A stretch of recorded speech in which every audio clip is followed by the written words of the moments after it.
This is a story about a country in Southeast Asia that often doesn't get much attention. Malaysia.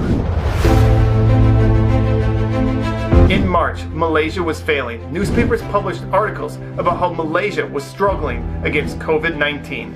Malaysia had 3 times more cases than any country in Southeast Asia. The virus was in every state and federal territory.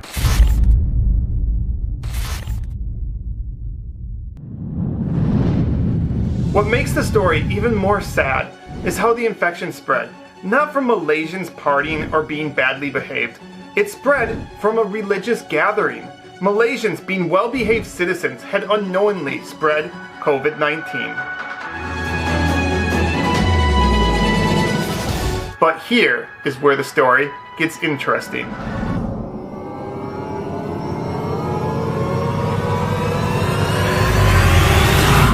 Malaysia's government quickly made adjustments. Movement Control Order, or MCO, roadblocks, closed events, closed schools, closed non-essential businesses. Malaysia would do MCO 2.0, or the Enhanced Movement Control Order.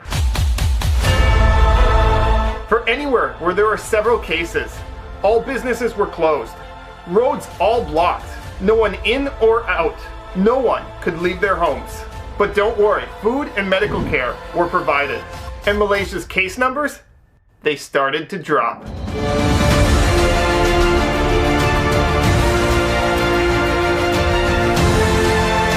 On April 14th, the Philippines passed Malaysia in COVID-19 cases. The next day, Indonesia. 2 days later, Singapore.